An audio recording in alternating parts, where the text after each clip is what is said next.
Hello everybody, my name is Michael Balicki, and today we are talking about how to data mine buyer and seller information using the RPR software for our mailing campaigns. This is what the RPR dashboard looks like. So when you are logged in with the iPad, this is what it looks like. I'm having technical difficulties on my laptop, so we're working on the iPad today. And you can see when you are within the RPR dashboard, you have a ton of resources to work with. But today, we are going over strictly how to data mine property addresses that may be of value to your buyer clients or your seller clients, or to net more sellers. So the first thing you want to do is scroll down to the map search. Now here is where we're going to dial in on a location. Don't mind this currently dialed in zip code, because we're going to go and find a neighborhood that we would like to data mine. So two scenarios happen here.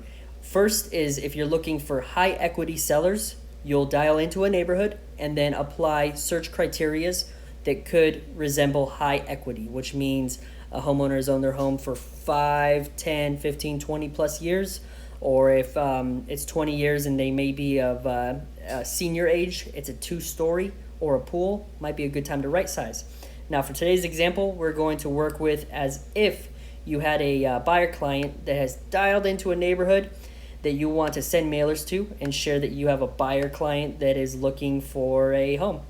And so this is how we do it. Let's say they want to live between Hardy and McGee and La Cañada to Northern Avenue. So the first step you'll do is you click draw and then polygon. You'll outline the perimeter here.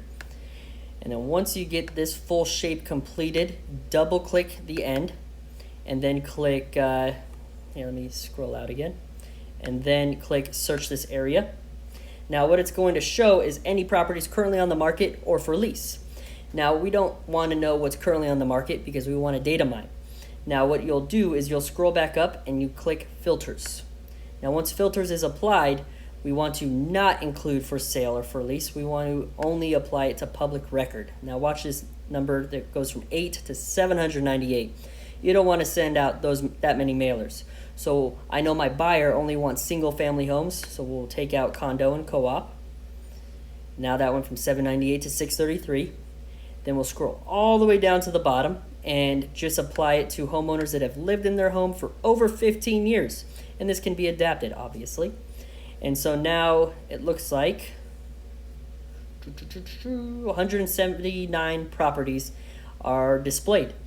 So once you have dialed it in, and you could go in further, so let's say they share square footage between 1,200 to 16, you can apply that and then dial in even further. But once you have that all completed, click update and search, and then click this icon right here. Now what that does is it lists the properties, but it gives you this opportunity to print out mailing labels. So we'll click mailing labels, and then you can adapt the layout with a CSV file or PDF. So with our mailing campaigns, I recommend the Avery 5160s. And after you click export or print, it'll download the PDF file where you can then print it at home and then send off the mailers. Now these mailers, if you're a part of the Clear to Close group, we have a whole file of editable mailers for different situations, such as if you have a buyer that is looking in a certain neighborhood, we have a template for that where you can adapt it, put your own finesse, and send it off.